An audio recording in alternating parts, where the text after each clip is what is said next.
Era un lunes 15 de abril de 2024, de esos en los que la primavera parece decidir por fin afianzarse. El cielo era de un azul inmaculado, sin una sola nube, y el aire tenía una calidez suave que invitaba a abrir las ventanas. Fue allí, junto a la ventana, donde me detuve observando el jardín despertar después del invierno. En el centro del patio, el viejo manzano que Natalia y yo plantamos hace 3 décadas mostraba sus primeros brotes, pálidos y rosados, como señal de que la vida, obstinadamente, siempre renace. Necesito podar esas ramas secas, pensé, mientras tomaba un sorbo del té que ya se había enfriado. El día empezó como de costumbre. El despertador sonó puntualmente a las 6 de la mañana. Me levanté, me puse la bata y comencé mi rutina matutina. Estiramientos, 3 series de 10 sentadillas y flexiones apoyándome en la silla.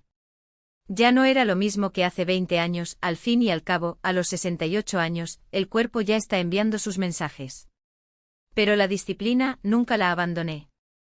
Después de todo, quienes pasan su vida diseñando puentes aprenden que 1 milímetro de descuido puede resultar costoso. La precisión se convierte en un hábito, una forma de ser. Aunque me jubilé hace 7 años, mi día seguía un horario estricto: desayuno, lectura del periódico, lista de compras en el bolsillo. Un ingeniero hasta la médula, incluso lejos de las obras. Fue entonces cuando, mientras buscaba la lista en el bolsillo de mi camisa, sentí algo extraño en el pecho. No fue dolor exactamente, sino una presión repentina, como si alguien hubiera apretado mi corazón por un instante. Debe ser la presión, murmuré, dirigiéndome a la habitación en busca del dispositivo de medición. Últimamente las cifras oscilaban entre 160 y 145, pero siempre pospuse la idea de concertar una cita.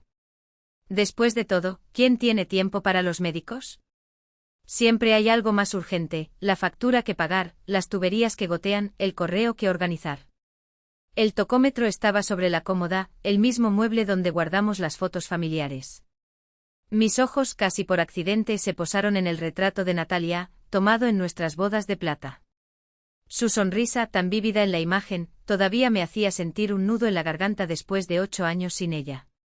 Al lado, una foto de Anushka, nuestra hija, con su vestido de graduación y orgullo en su rostro. Hoy, a sus 42 años, ya no es la chica de entonces, una respetada abogada, casada con Marat desde hace 15 años. No era mi yerno ideal, pero ella había tomado su decisión y yo la respetaba. Después de todo, lo que importa es que ella fuera feliz. En el rincón más alejado de la cómoda, dentro de un marco de cristal, reposaba la medalla de mi abuelo, otorgada por la captura de Berlín. Apenas lo recordaba, solo un hombre de cabello blanco, bigotes espesos y un fuerte olor a tabaco. Falleció cuando yo tenía 7 años, pero esa medalla siempre representó algo más grande que un simple objeto. Tal vez fue una conexión con el pasado, un recordatorio de que hay cosas más importantes que el ajetreo y el bullicio de la vida cotidiana. Toqué ligeramente el cristal con las yemas de los dedos, y fue entonces que un dolor agudo recorrió mi pecho, como si un peso inmenso hubiera caído sobre mí. La sensación se extendió desde el centro de su pecho hasta su brazo izquierdo y luego hasta su mandíbula. Intenté respirar, pero sentía los pulmones congelados, incapaces de llenarse. Así es como empieza, pensé con una claridad aterradora. Un infarto. Instintivamente alcancé el tensiómetro, pero me temblaban tanto los dedos que se resbaló y cayó al suelo con un ruido sordo. Mi visión comenzó a nublarse, puntos de luz danzaban ante mis ojos y un zumbido agudo, como un enjambre de insectos, llenó mis oídos. ¿El teléfono? ¿Dónde está el teléfono? Di un paso hacia la mesa de noche, pero mis piernas cedieron. Caí al suelo como una bolsa vacía, sintiendo el mundo girar a mi alrededor. La habitación, que alguna vez fue tan familiar, se convirtió en una mancha de colores y formas distorsionadas. Una ola de calor me invadió, mientras un sudor frío corría por mi frente. Necesito llamar a la ambulancia. El dispositivo estaba a solo 2 pasos de distancia, pero esos pasos parecían una distancia insuperable. Me arrastré por el suelo, apoyándome en los codos, y cada movimiento provocaba nuevas punzadas de dolor. Finalmente los dedos encontraron el plástico frío del celular. Logré marcar el 192, pero mi voz era débil, casi irreconocible. Mi corazón: me siento mal. No recuerdo lo que dije después. Creo que logré conseguir la dirección, o tal vez no. Lo que quedó grabado fue la imagen de Natalia en la foto, como si sus ojos me miraran con una mezcla de cariño y desaprobación. No me cuidé, Natalia. Y entonces, como un cuchillo, me vino el pensamiento más cruel: no me despedí de Anuska. A lo lejos oí el aullido de una sirena. ¿O era solo la sangre que palpitaba en los oídos? Intenté concentrarme en la respiración, como me enseñó el médico militar hace años. Inspira lentamente, cuenta hasta 2. Exhala. La sirena se hizo más fuerte. 3, 4. Alguien llamó a la puerta. ¿O fue mi corazón acelerado? 5 o 6. Con un esfuerzo sobrehumano, logré balbucear: está abierto. El resto son fragmentos. Hombres de blanco, una aguja en el brazo, el balanceo de camillas, luces que pasaban a gran velocidad. Alguien preguntó sobre alergias, medicamentos. Intenté responder, pero las palabras no salían. Lo que no desapareció fue la imagen de Natalia y sus últimas palabras antes de irse: cuida a Anuska. Y me ocupé. Quizás incluso demasiado. Dentro de la ambulancia, un joven rescatista, casi un niño, me sujetaba la muñeca y monitoreaba los latidos. Espera, Boris Dmitrievich. Ya casi llegamos. Toma mi mano. Su voz era tranquila, pero sentí la oleada en el aire. ¿Tiene algún familiar a quien notificar? ¿Alguien a quien podamos llamar? Mi hija. Anna. Con dificultad dicté el número. Escuché las llamadas ir al correo de voz, 1, 2 veces. Nadie responde, dijo el niño preocupado. ¿Tienes otro contacto? Sacudí la cabeza, negándolo. No había nadie más. Desperté bajo luces intensas, en medio de voces apagadas y sonido metálico de instrumentos. Rostros desconocidos se movían, pero todo estaba borroso. Alguien dio una orden: empecemos. Sentí un líquido helado correr por mis venas y todo volvió a hundirse en la oscuridad. Cuando volví en sí, el cuerpo lo sentía pesado, como si estuviera atado a un bloque de plomo. Cada respiración era un esfuerzo. De mí salían tubos y cables conectados a máquinas que pitaban constantemente. Intenté mover un dedo, pero incluso eso parecía imposible. La debilidad era tan grande que mantener los ojos abiertos requirió un esfuerzo hercúleo. Boris Dmitrievich, ¿me oyes? Una profunda voz masculina atravesó la niebla de mi mente. Si estás escuchando, parpadea. Reuní todas mis fuerzas para obedecer. Genial. Sufriste un ataque cardíaco masivo. Realizamos una cirugía para desbloquear las arterias del corazón. Aproximadamente una cuarta parte del músculo cardíaco estaba afectado, pero logramos estabilizarlo. Ahora, lo más importante es el descanso. Parpadeé de nuevo, tratando de asimilar.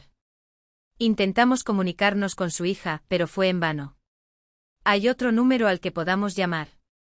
Sacudí la cabeza lentamente. No había nadie más. Solo Anuska. El médico ahora veía su rostro marcado por el cansancio, con profundas ojeras, asintió con comprensión. Seguiremos intentándolo. Por ahora, descansa. Cerré los ojos, pero el sueño no llegaba. A su alrededor, las enfermeras se movían en silencio, los monitores emitían pitidos y otros pacientes gemían suavemente. Nunca me he sentido tan solo. Es extraño vivir 68 años, construir decenas de puentes, criar a una hija y, en el momento en que la vida pende de un hilo, darte cuenta de que no hay nadie alrededor. Ni parientes ni amigos cercanos. Solo desconocidos con batas blancas, profesionales que cumplen con su deber. El corazón, que acababa de doler físicamente, ahora palpitaba con otro dolor más profundo. ¿Dónde estaba Anuska? ¿Por qué no respondió? ¿Le había pasado algo? ¿O estaba tan absorta en sus casos legales que ni siquiera se había dado cuenta de las llamadas? La noche avanzaba lentamente como una espesa niebla sobre un río.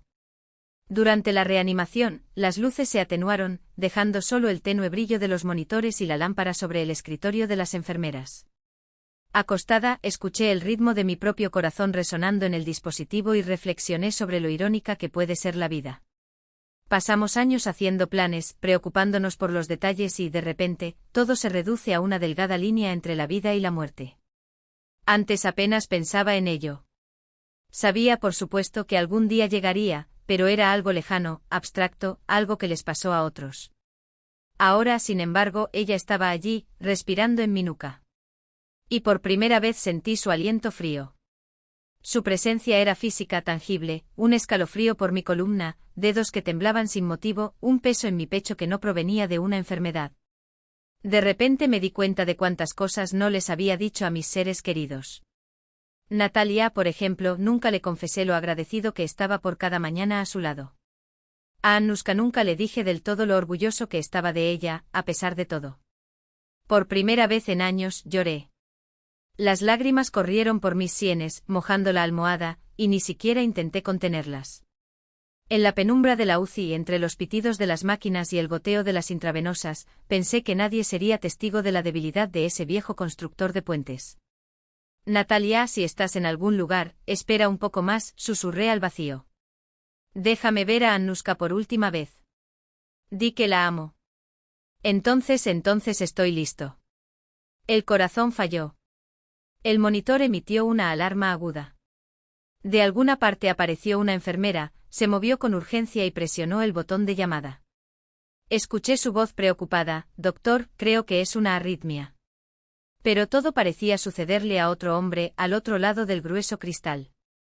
La última imagen que tuve antes de quedar sumido en la oscuridad fue el techo blanco de la UCI, disolviéndose como niebla, y una suave voz en mi cabeza: «Cuida a Anushka».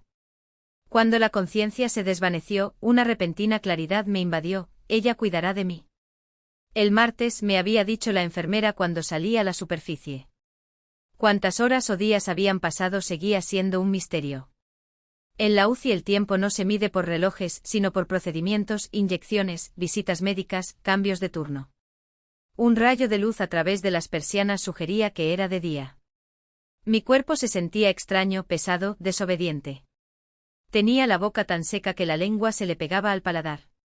Intenté moverme y sentí la tensión de los tubos y sensores que me rodeaban como los hilos de Lilliput aprisionando a Gulliver. ¿Se acordó? Genial, dijo una voz masculina a mi derecha. Con esfuerzo volví la cabeza.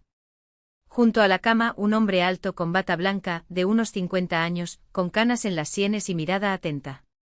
Su rostro me resultaba familiar, pero mi memoria insistía en no revelar su nombre. «Soy Igor Mikhailovich Ersov», su médico, se presentó como si leyera mis pensamientos. «¿Recuerdas lo que pasó?» Intenté responder, pero solo un sonido ronco salió de mi garganta. El médico trajo un vaso de agua y una pajita a la mesa. El líquido frío me devolvió la voz. «Ataque al corazón», murmuré. «Exacto», confirmó Ersov. «Infarto agudo de miocardio». Fue una suerte que la ambulancia llegara tan rápido y el vecino dejara entrar a los paramédicos. Otra media hora y no podríamos ayudarle. ¿El vecino? Ah, sí, Elena Petrovna. Tenía una llave de repuesto de mi apartamento. ¿Grave?, pregunté, costando cada palabra un esfuerzo sobrehumano. El médico no suavizó la verdad. Muy en serio, Boris Dmitrievich. El 25% del músculo cardíaco resultó irreversiblemente dañado. Le pusimos un stent, restablecimos el flujo sanguíneo, pero vaciló, como si eligiera sus palabras: «Tu corazón ahora es como un motor con 500.000 de kilómetros. Funcionará, pero requerirá cuidados especiales. Ningún esfuerzo físico durante los próximos meses. Dieta estricta, medicamentos en horarios fijos y citas periódicas conmigo». Asentí débilmente. Mi vida de ingeniero me había acostumbrado a la precisión y la disciplina. Cumpliría con el régimen si fuera necesario. ¿Y mi hija? La pregunta que me atormentaba finalmente se escapó. Algo en el rostro del doctor cambió. Una sombra pasajera, como una nube en un día de verano. Seguimos intentando contactar con ella, dijo, comedido. Ayer finalmente lo logramos. Su mirada se desvió por un momento. Boris Dmitrievich, soy médico desde hace 25 años. Lo he visto todo, pero a veces. Suspiró antes de continuar. Su hija dijo que está muy ocupada con el trabajo. Que tienes un negocio importante que no se puede posponer. Cerré los ojos, tratando de absorber esas palabras. Quizás entendí mal. Cuando mi colega le explicó que usted estaba en estado crítico y que tal vez no sobreviviría hasta mañana, prosiguió el médico, ella respondió, papá, estoy ocupado. Te llamaré cuando pueda. El dolor que sentí entonces no se parecía al de un infarto. Esa fue aguda, cortante pero comprensible, el cuerpo advirtiendo de un problema. Esto era sordo, profundo, se extendía por toda la esencia, paralizando no los músculos, sino algo mucho más íntimo. Estoy seguro de que ella no apreció la gravedad, se apresuró a añadir Ersov, notando mi reacción. La gente no siempre lo entiende. No es necesario, lo interrumpí. Todo está bien. Pero nada estuvo bien. Annushka. Mi Annushka, mi única hija, mi continuidad en este mundo. Papá, estoy ocupado. 4 palabras que borraron 42 años de amor incondicional. De repente los recuerdos surgieron como un caleidoscopio, escenas del pasado se superpusieron, formando una imagen dolorosamente clara. 2000, Annushka, medallista de oro, a punto de ingresar a la Facultad de Derecho. Papá, quiero estudiar en una universidad privada. Allí la enseñanza es mejor. 300.000 al año, 5 años, claro, 1,5 millones. Además de lecciones privadas, libros, un cuaderno, otros 300.000. Total, 1,8 millones de rublos. Ahorré cada copec de mi salario, acepté trabajo extra, hice planes de proyectos hasta altas horas de la madrugada. Natalia remendó el mismo abrigo durante 3 inviernos seguidos. Recortamos el gasto en todo, incluso en medicinas. No importa, lo esencial es que nuestra hija tenga una buena educación. 2009, la boda de Anna y Marat. Papá, ¿quieres que tu princesa tenga un cuento de hadas, no? Restaurante junto al río, 200 invitados, vestidos como 250.000, 3 bandas diferentes, fuegos artificiales al final. Total, 1,2 millones. Marat dijo que su parte sería modesta, mis padres no son ricos. Al final, su aportación fue 1/5 parte del total.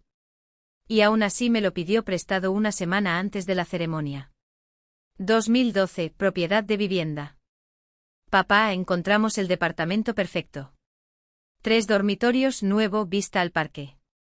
El banco no libera la hipoteca sin un pago inicial. Vendí la dacha que Natalia y yo compramos para nuestra vejez y ahorré todos mis ahorros. 4 millones por el depósito para que la joven familia tuviera un techo sobre su cabeza.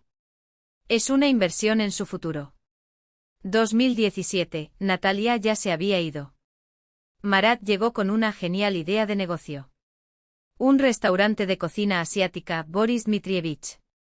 Es una mina de oro. Recuperamos nuestra inversión en un año, lo prometo. Anna me miró con ojos suplicantes, padre, esta es su oportunidad.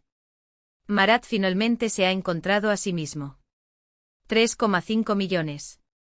Como una vaca que lame su propio cuerno. El restaurante cerró en 8 meses. Y entre estos grandes proyectos, un flujo constante de solicitudes más pequeñas, préstamo para el coche, renovación del apartamento, vacaciones en Turquía, abrigo de piel para el cumpleaños, dinero para cubrir algunas deudas de Marat, un préstamo más, una renovación más. Padre, solo tú puedes ayudarnos. Pagamos, prometemos. ¿Cuánto en total? Nada menos que 8,5 millones. 19 millones de rublos. Una fortuna. Prácticamente todo lo que he ganado en la vida. Pero no se trataba de dinero. Fue por la forma en que lo di, con amor, con alegría, con la esperanza de asegurar la felicidad de mi única hija, sin esperar nada a cambio, sin exigir gratitud. Simplemente porque ella era mi sangre, mi continuidad, parte de mí y de Natalia. Papá, estoy ocupado. Boris Dmitrievich. La voz. La voz tranquila del doctor Versov me devolvió a la realidad. No puedes sacudirte. Tu corazón necesita descansar. Respiré profundamente tratando de controlar el rápido ritmo en mi pecho. Por fuera podría haber parecido tranquilo, pero por dentro algo se había roto. Como un puente con una grieta invisible en la base, sigue en pie, todavía parece sólido, pero ya está condenado. Lamento haberle molestado, dijo el doctor Erchov. Pero creo que el paciente tiene derecho a saber la verdad. Tendrá una larga recuperación y lo mejor es saber con quién puede contar. Aprecio su honestidad, doctor, respondí. Dime, ¿cuánto tiempo estaré aquí? Otros 2 o 3 días en la UCI si no hay complicaciones. Luego nos trasladaremos a la sala común de cardiología durante una semana o 10 días. Luego la rehabilitación en casa durante al menos 3 meses. Es conveniente que al principio haya alguien que se quede con usted, especialmente por la noche. Sonreí amargamente para mis adentros. ¿Quién se quedaría conmigo? Annuka, que está ocupada. ¿Tiene otros parientes además de su hija?, preguntó el médico con cautela. No, negué con la cabeza. Mi esposa había muerto 8 años antes y mi hermano incluso antes. Los padres se habían ido hacía mucho tiempo. El doctor Erchov asintió con simpatía. En este caso, necesitará contratar a un cuidador. Puedo recomendarle a alguien en quien confíe. Lo aprecio, dijo, agradecido por ese enfoque pragmático. En momentos críticos es mejor centrarse en acciones concretas que hundirse en las emociones. Descansa, Boris Dmitrievich. Ahora debes conservar tus fuerzas. Cuando el médico se fue, me quedé allí largo rato mirando al techo. Es extraño que nada hubiera cambiado exteriormente, las mismas paredes, el mismo equipamiento, los mismos sonidos de hospital. Pero internamente todo se había transformado. Como si en un instante los cimientos sobre los que había construido mi vida durante las últimas décadas se hubieran derrumbado. Cerré los ojos y recordé las palabras de Natalia antes de morir: cuida a Annuka. Me ocupé de todo lo que tenía. ¿Y ella? Cuidó su tiempo, sus reuniones importantes. Mientras tu padre se tambaleaba entre la vida y la muerte, algo cálido me recorrió la cara. No lo limpié. A veces las lágrimas son la única medicina para un dolor que ninguna pastilla puede aliviar. Papá, estoy ocupado. Esa frase ahora se había grabado en mi mente y con cada minuto llegaba la comprensión no solo de la decepción, sino de algo mucho más profundo, la conciencia de la traición. Que durante todos estos años, tal vez había vivido una ilusión, la ilusión de una familia, de una paternidad, de que todos mis sacrificios habían valido la pena. Tumbada en esa UCI con el corazón roto en sentido literal y figurado, entendí que necesitaría aprender a vivir de nuevo. No solo por el infarto, sino porque la vida anterior, las relaciones, los valores, todo eso había resultado ser un espejismo, disuelto en 4 simples palabras: papá, estoy ocupado. Las paredes del hospital, en 2 semanas, se volvieron casi familiares. El techo blanco con una grieta sinuosa sobre la cama, similar a un río. La enfermera Valentina Sergeyevna, con su estilo característico: bueno, Dmitrievich, ¿cómo van las cosas hoy? El doctor Erchov con su ronda diaria y su profesionalidad humana. Incluso me acostumbré a mi compañero de cuarto, Mikhail Petrovich, un exconductor de autobús, con sus interminables historias sobre la línea 16. Todo creaba una ilusión de seguridad. Allí estuve bajo cuidado. Allí había sistema y orden. ¿Pero qué me esperaba en casa? Esta pregunta me perseguía cada vez más en las noches silenciosas, cuando el hospital se dormía y solo quedaba el monótono zumbido de las máquinas y los escasos pasos de la mujer de guardia en el pasillo.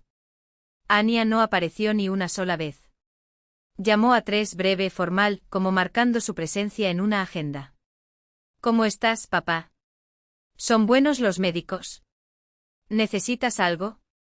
Le respondí que todo estaba bien, que los médicos eran excelentes, que no necesitaba nada. Las llamadas no duraron más de 3 minutos. Ella siempre tenía prisa. Y entonces, el último día de abril, el doctor Erchov anunció mi alta. Boris Dmitrievich, hemos hecho todo lo posible. La recuperación continuará en casa. Aquí está la lista de medicamentos. Me entregó una hoja con las recetas. Aquí está el calendario de citas en nuestra clínica. Y aquí están los datos de contacto del cuidador del que hablamos. Durante la primera semana, es mejor que alguien se quede con usted. Te lo agradezco, Igor Mikhailovich. Recibí los papeles sintiendo una extraña inquietud. ¿Qué pasa con el transporte a casa? ¿Tu hija no podrá recogerte? Había una clara desaprobación en su voz. Ella tiene una reunión importante hoy, mentí. Aunque Ania no ofreció ayuda ni preguntó sobre la fecha de su alta, Erchov frunció los labios. Entiendo. En ese caso podemos llamar a un taxi social. Es gratis para los pacientes postinfarto. No es necesario, negué con la cabeza. Tengo dinero para un taxi normal. Así que terminé en un Lada destartalado color café con leche conducido por Víctor Sergeyevich, un hombre robusto, de espesa barba y mirada atenta. Hacia el distrito de Kanavsky, confirmó mientras yo me acomodaba en el asiento trasero. Lo sé bien, soy de allí. El coche se dio a la fuga, saliendo del aparcamiento del hospital. Fue extraño ver el mundo después de 2 semanas a puerta cerrada. La primavera había llegado plenamente, verde vibrante, manzanos en flor, el zumbido de los transeúntes. La vida siguió su curso, indiferente a mi drama personal. Entonces salgo del hospital, dijo Víctor, mirándome por el espejo retrovisor. ¿En serio, fue un ataque al corazón? Sí. Uf, no es fácil. Yo mismo pasé por una crisis hipertensiva hace 2 años. Pensé que era el final. ¿Y quién cuidará de ti?, preguntó. Mi esposa. Soy viudo. Hace 8 años. ¿Tienes hijos? Dudé. Una hija. Abogada, trabaja en una oficina. Muy ocupada. Algo en mi tono debe haber revelado más que las palabras. Víctor gruñó, entendiendo. Es una historia conocida. Mi hijo es publicista en Moscú, en una empresa elegante. No hemos hablado en 6 años. ¿Por qué? Pregunté sin pensar. Se encogió de hombros y esquivó un agujero en el camino. Se avergüenza de mí. Un padre taxista sin título universitario. ¿Cómo presentar a sus amigos a un anciano con las manos callosas y un abrigo remendado, con trajes de 100.000 rublos y coches importados? Es complicado. Permanecí en silencio, absorbiendo sus palabras. La sabiduría de aquel hombre sencillo sonaba más profunda que todas las sutilezas legales que mi hija había dominado. Mira, continuó Víctor, girando hacia mi calle sin que yo tuviera que indicarle el camino. Cuando tuve el ataque, ¿quién me ayudó primero? Un pasajero, un completo desconocido. Me llevó al hospital, esperó a los médicos, ni siquiera cobró el pasaje. Mi hijo, cuando se enteró, solo envió un mensaje: mejórate. Y eso fue todo. Nos detuvimos frente a mi edificio. Le ofrecí dinero para la carrera, pero él se negó. No acepto convalecientes. Es una cuestión de karma. Vamos, será mejor que te ayude a levantarte. No me negué. Las fuerzas aún no habían regresado por completo y los 2 tramos de escaleras parecían un desafío inmenso. En la puerta del apartamento nos despedimos. Víctor me entregó su tarjeta. Si lo necesitas, llama. Ya sea para ir al mercado o para exámenes. Para ti, lo haré con un descuento de amigo. Le di las gracias y solo me quedé largo rato frente a la puerta, sin el valor de girar la llave. Algo me dijo que cuando lo cruzara entraría en una nueva realidad, una realidad que no era. Encontré una caja de medicinas olvidada en el armario de la cocina. La receta era de hace 6 meses, antibióticos que nunca tomé. En ese momento me parecieron un símbolo, algo prescrito para curar, pero abandonado antes de que surtiera efecto. Al igual que mi relación con mi hija. El intercomunicador volvió a sonar, ahora con agresiva insistencia. Anna no esperó respuesta, su voz resonó por el pasillo, mezclada con el ruido metálico de la puerta al ser forzada. Cuando entré a la habitación, ella ya estaba de pie, con las manos agarrando su bolso como si fuera un escudo. Marat, detrás de ella, cruzó los brazos sobre su ancho pecho con el rostro rojo de indignación. No tienes derecho a hacer eso. Anna casi gritó con los ojos húmedos. Este dinero es nuestro por derecho.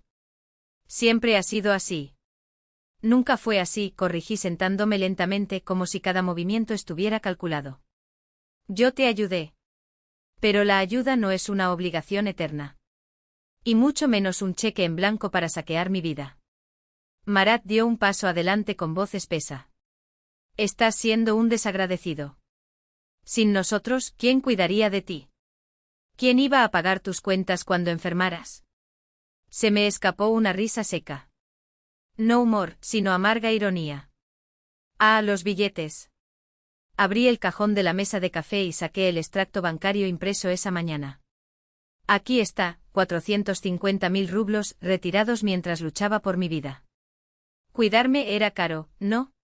Anna retrocedió como si le hubiera arrojado algo. Le temblaron los dedos cuando cogió el papel. Esto fue para cubrir tus deudas. La tarjeta de crédito o los gastos hospitalarios. Mentir. La palabra salió limpia, sin odio.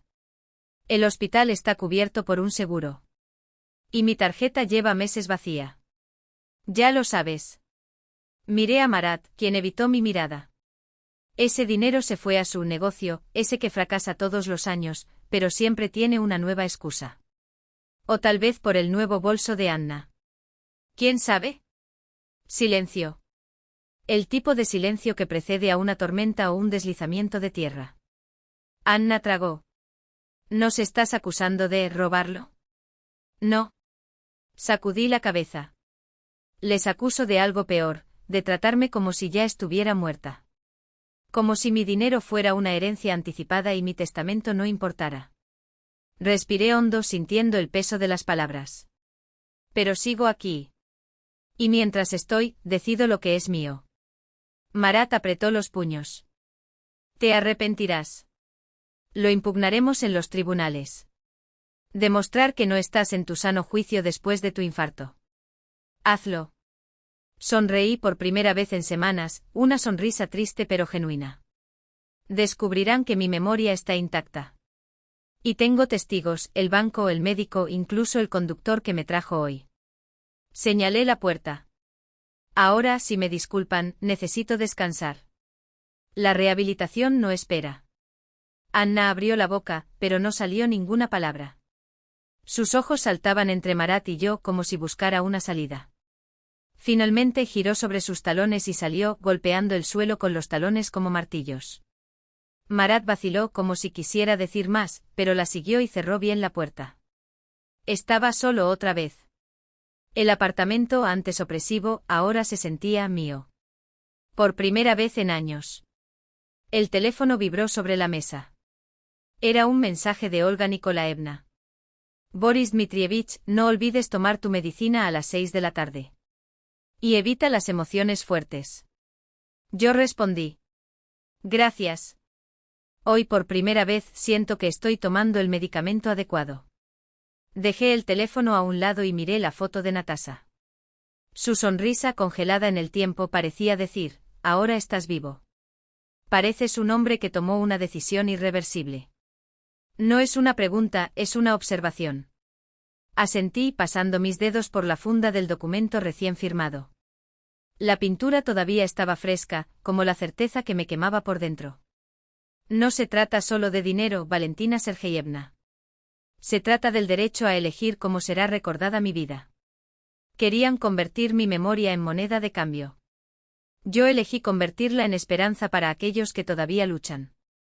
Me miró durante un largo rato como si estuviera pesando cada palabra en una balanza invisible.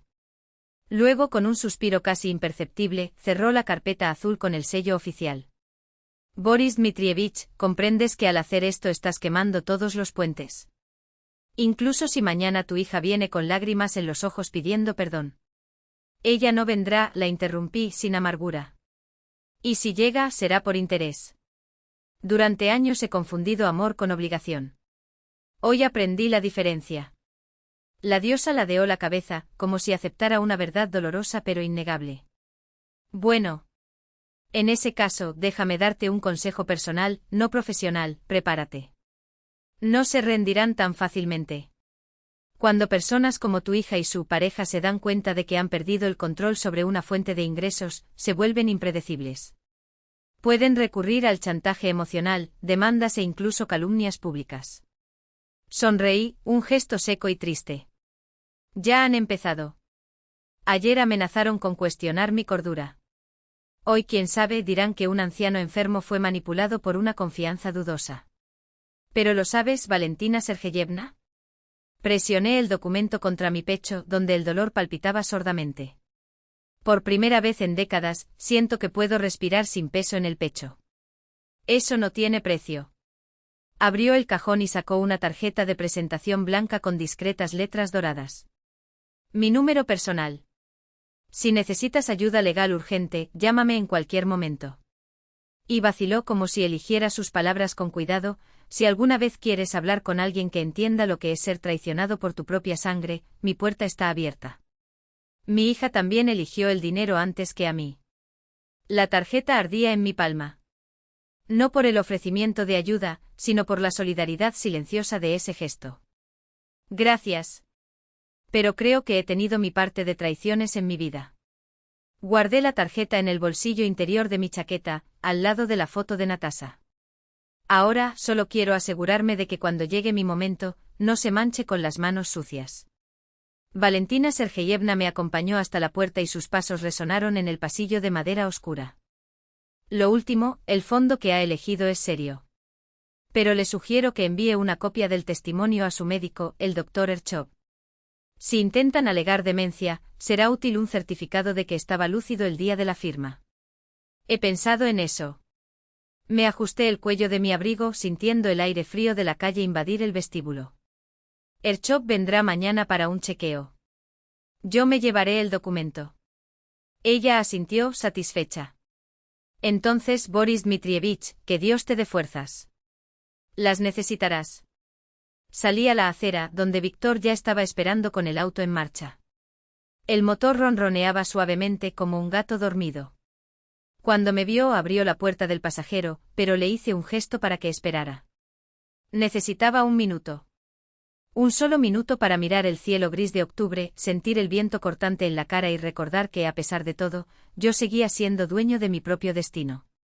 Cuando entré al auto, Víctor notó el cambio. ¿Todo bien, Boris Dmitrievich?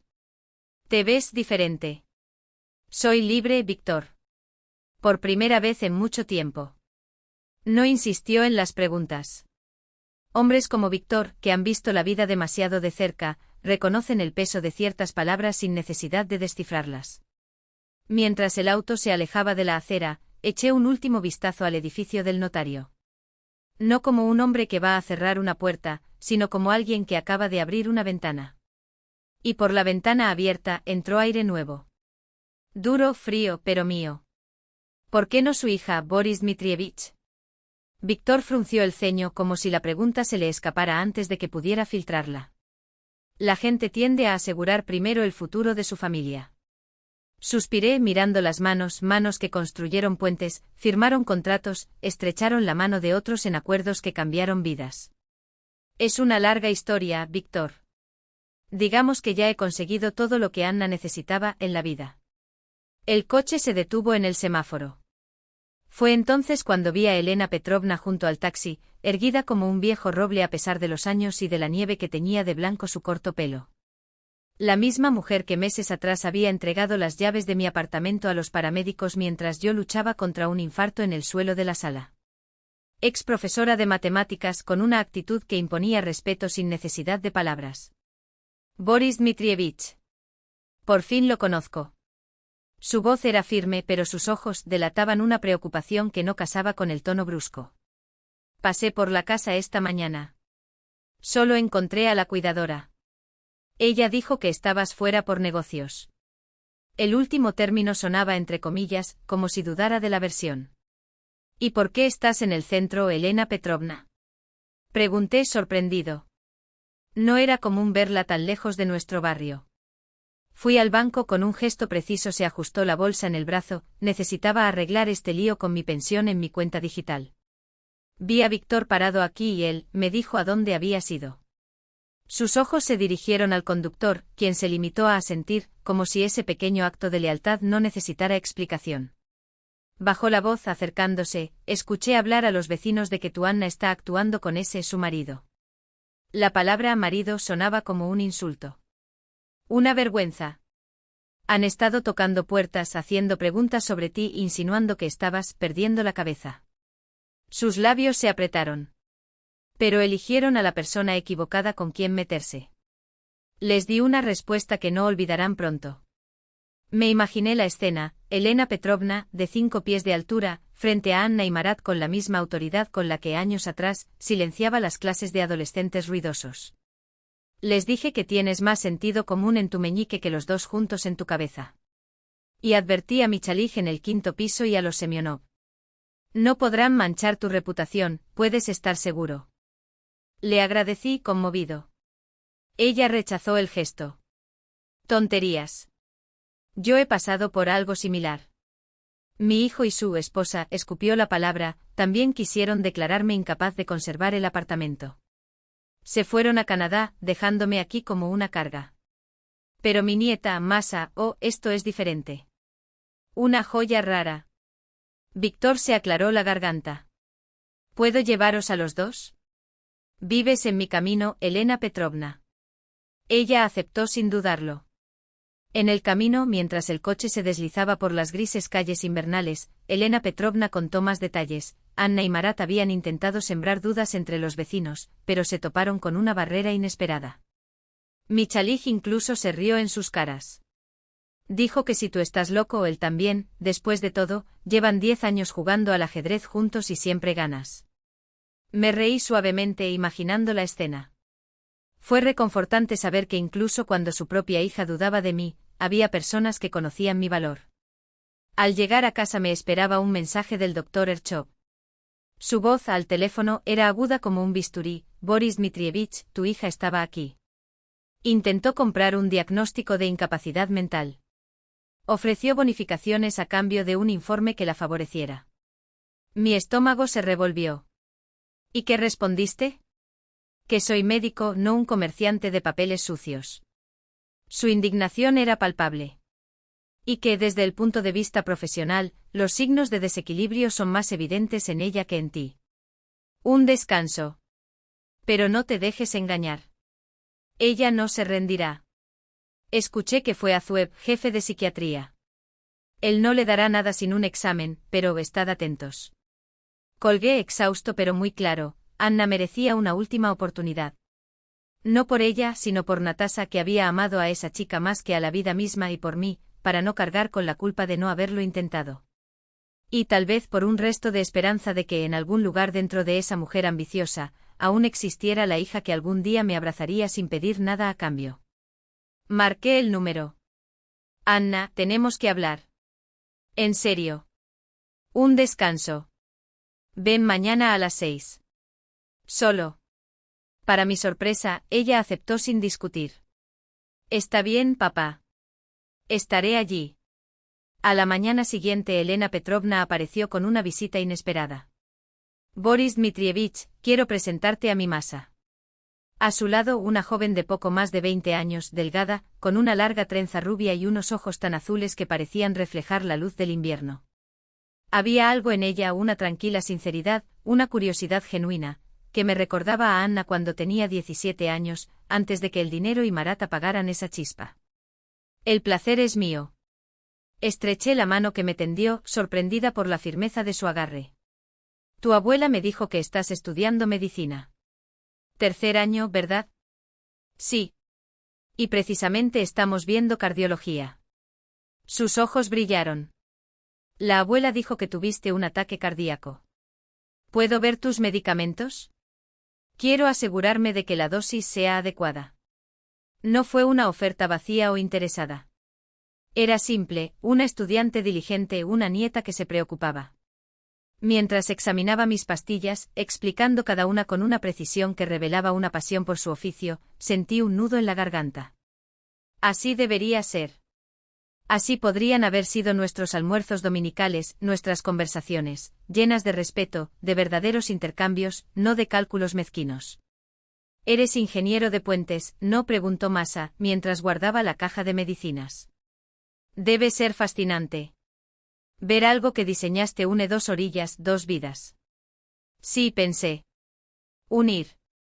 Eso era exactamente lo que había intentado hacer con Anna, construir un puente entre el pasado que nos había unido y el futuro que ella había decidido destruir. A las 6 en punto sonó el timbre.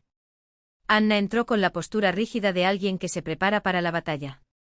Se sentó frente a mí con las manos apretadas sobre su bolso, como si estuviera lista para huir en cualquier momento. Estoy aquí, papá. ¿De qué querías hablar? Respiré profundamente. Anna, te voy a dar una última oportunidad. Una última oportunidad para arreglar lo que rompimos. Sus ojos se entrecerraron. ¿Arreglar qué? Tú eres quien arruinó todo. Nuestras relaciones. Tu forma de verme. En qué se ha convertido nuestra familia. Ella abrió la boca para replicar, pero levanté la mano. No fue cuando bloqueé el acceso a tus préstamos.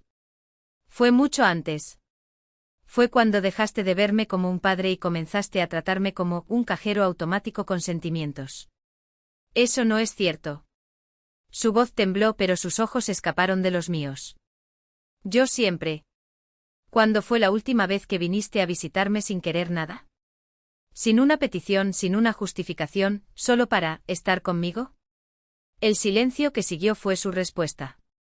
No lo recuerdas porque eso no existe. Todo el mundo tiene trabajo, todo el mundo tiene tareas domésticas. Pero la gente dedica tiempo a las personas que ama. Ella se mordió el labio. ¿Qué quieres de mí, papá? ¿Otro regaño? Una propuesta. Sus ojos se abrieron como platos. Cambié mi testamento. Todos mis bienes, después de mi muerte, serán donados a un fondo para apoyar a los pacientes cardíacos. ¿Qué? Ella se levantó de un salto, la silla crujió. No puedes hacer eso. Puedo. Es mi dinero. Y mi derecho a decidir qué hacer con él. Ella abrió la boca para protestar, pero yo continué, pero estoy dispuesta a reconsiderarlo bajo una condición. Anna volvió a sentarse lentamente como si temiera una trampa. ¿Cuál? Que puedas demostrar durante un año que tus intenciones son sinceras. No con palabras, sino con hechos. Sus dedos se pusieron blancos mientras agarraba el bolso. ¿Qué significa eso? No hay solicitudes de dinero. Visitas reales, no para estar presente, sino para estar allí. Ayuda en la casa. Cuidado. Respeto. Todo lo que constituye una relación normal entre una hija y un padre. Ella me miró con incredulidad. ¿Y luego cambias el testamento? No de inmediato. Dentro de un año, si veo un cambio genuino. Si entiendo que me quieres, no lo que puedo darte. Un año. Su voz se elevó. ¿Quieres que finja que soy la hija perfecta durante un año?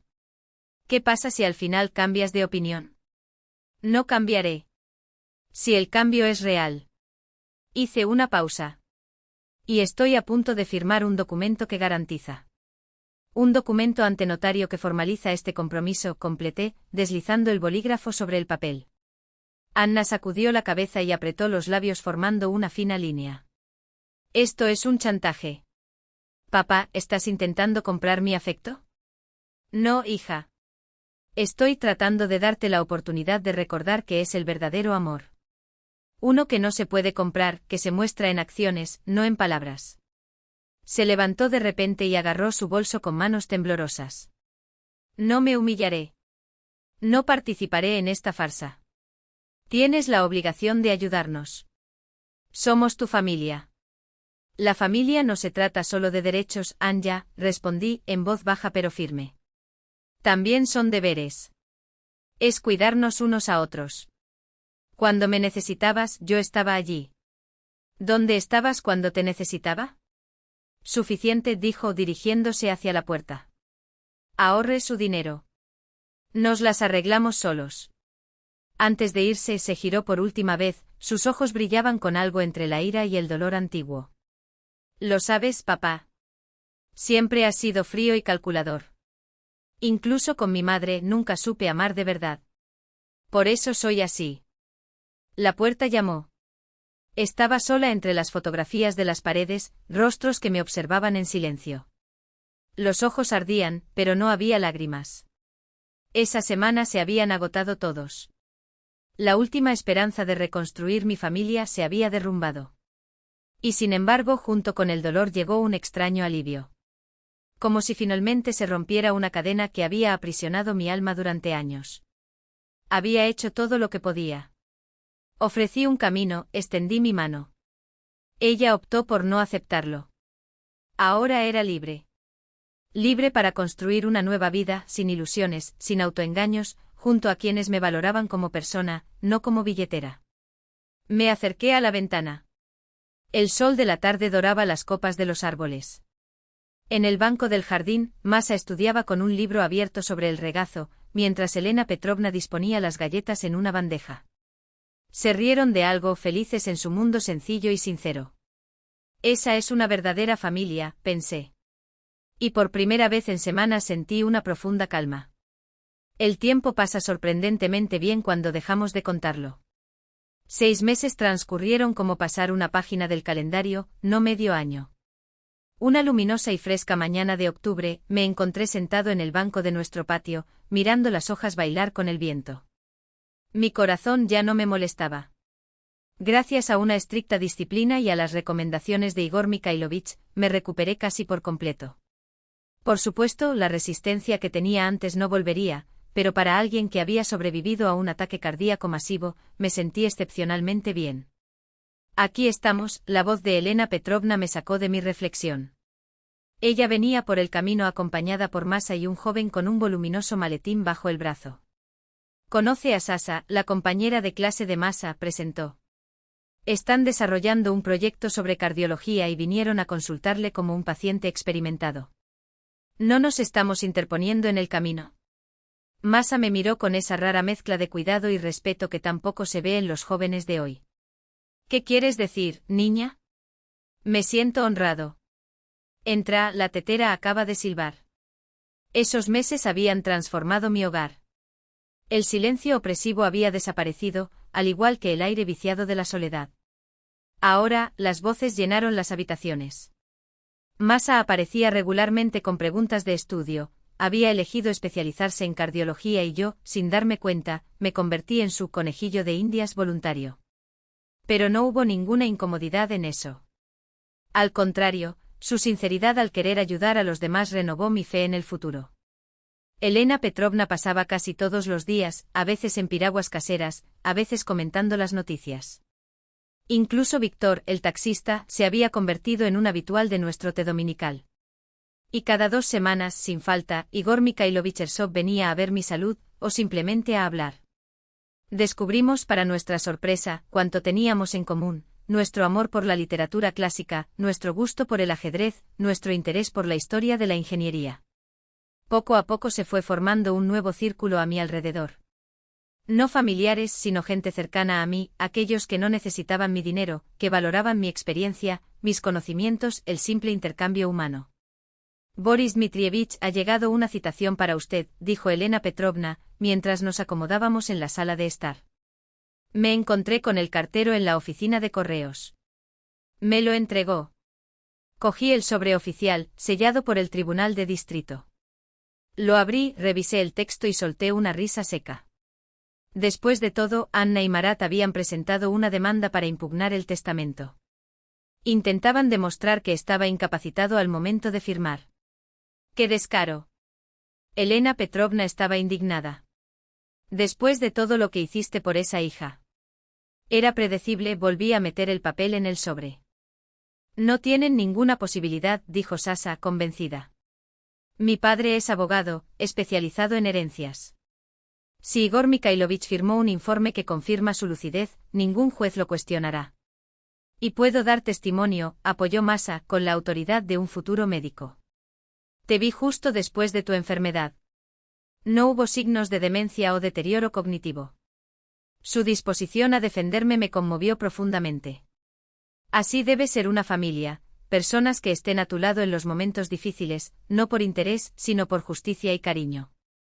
El juicio tuvo lugar un mes después y, como había predicho Sasa, terminó a mi favor. Anna y Marat perdieron mucho. El testimonio de Igor Mikhailovich fue decisivo, compareció personalmente, a pesar de su apretada agenda, y desmanteló todas las acusaciones con datos médicos y terminología precisa. Vi el rostro de mi hija cuando leyeron la frase, una mezcla de furia, frustración y sorprendentemente alivio. Como si por fin, estuviera libre de la obligación de fingir ser la hija devota que hacía tiempo que había dejado de ser. Después de la sesión, traté de acercarme a ella, pero Marat la empujó, echándole por encima del hombro. Esto no ha terminado, viejo. Encontraremos otras maneras. Pero se acabó. Al menos se acabó la ilusión de que podíamos rescatar el pasado. Y algo nuevo había comenzado. Durante los siguientes meses, fue como si tuviera un segundo aliento. Con la ayuda de un abogado, formalicé documentos adicionales para garantizar que mis deseos se cumplieran. La mayor parte de los recursos, de hecho, irían al Fondo Segundo Coracao. Pero había aparecido una nueva cláusula, la casa permanecería para Masa, con la condición de que Elena Petrovna pudiera vivir en ella el resto de sus días. Cuando le conté a Elena Petrovna mi decisión, ella lloró. «Boris Dmitrievich, ¿qué estás haciendo? No podemos aceptar un regalo así». «Pueden y lo aceptarán», respondí con firmeza. «Ya no tengo familia a quien salir de esta casa. Pero tú y Masa os habéis vuelto más cercanos que muchos parientes. ¿Y quién, sino un futuro cardiólogo, debería vivir en casa de un paciente cardíaco?» En mi 69º cumpleaños, exactamente un año después del infarto que lo cambió todo, organizamos una pequeña celebración. Acudieron todos los que se volvieron importantes en ese año difícil: Elena Petrovna con Masa, Igor Mikhailovich y su esposa, Víctor, algunos vecinos con los que había formado vínculos afectivos. Cuando la fiesta estaba en su apogeo, me levanté y pedí silencio. «Amigos míos, hoy es un día especial. Hace un año estaba entre la vida y la muerte y pensé que moriría solo, sin familia. Pero el destino trazó un camino diferente. Me quitó mis parientes consanguíneos, pero me dio una verdadera familia, ustedes, personas que están a mi lado no por obligación o interés, sino por el llamado de su corazón». Me acerqué al tocador y cogí la caja de cristal con la medalla de mi abuelo. Fue la condecoración por la toma de Berlín, la posesión más preciada que poseía. Un símbolo de coraje, honor y lealtad al deber. Quería que encontrara un nuevo tutor. Me volví hacia Masa. «Masenka, me recuerdas a mi hija en su juventud, antes de que la vida y las malas decisiones la cambiaran. En ti veo lo que siempre he valorado por encima de todo: la honestidad, la dedicación y la capacidad de cuidar de los demás. Quiero que esta medalla se quede contigo. Continuarás la tradición de honor en esta familia, no por lazos de sangre, sino de espíritu». Masa recibió la caja con manos temblorosas. Sus ojos brillaron con lágrimas. «Boris Dmitrievich, yo. No sé si lo merezco». «Se lo merece», lo interrumpí suavemente. «Más que nadie». En ese momento se escuchó el timbre. Elena Petrovna fue a contestar y un repentino silencio invadió la habitación. En la puerta estaba Anna. Delgada, con profundas ojeras, sus ojos revelaban una mezcla de cautela y arrepentimiento. «Papá», su voz tembló. «¿Puedo hablar?» Los invitados discretamente se retiraron a la cocina dejándonos solos. Anna se sentó frente a mí, girando nerviosamente la correa de su reloj. «Vine a disculparme». «¿En verdad? ¿Qué cambió, Anya?», pregunté sin acusaciones, solo con genuina curiosidad. «Todo». Suspiró profundamente. «Me separé de Marat. Finalmente entendí qué clase de persona era, y en quién me convertí junto a él. Lamento el divorcio». «No es necesario. Fue para mejor». Anna bajó los ojos y luego los levantó, llena de lágrimas. «Pensé mucho en nuestra última conversación, en lo que me ofreciste. En ese momento estaba furioso, pensé que era un chantaje. Pero luego me di cuenta, solo querías recuperar a tu hija. No esa mujer que apareció solo por dinero, sino la verdadera hija». Ella sostuvo mi mirada y su rostro transmitía una sinceridad que no había visto en mucho tiempo. «Perdóneme, papá. Por todo». Permanecí en silencio, mirándola. ¿Fue ese arrepentimiento genuino o simplemente otro intento de manipulación? El corazón dijo que sí, pero la razón pidió precaución. «No estoy pidiendo volver al testamento», continuó Anna, como si leyera mis pensamientos.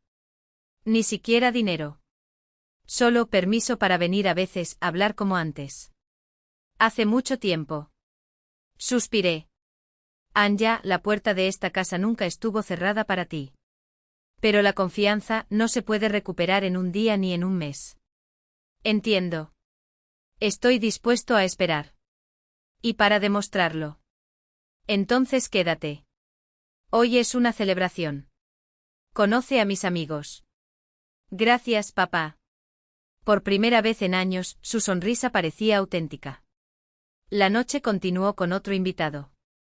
Al principio Anna se mostró reservada, pero poco a poco se fue relajando, sobre todo cuando hablaba con Masa.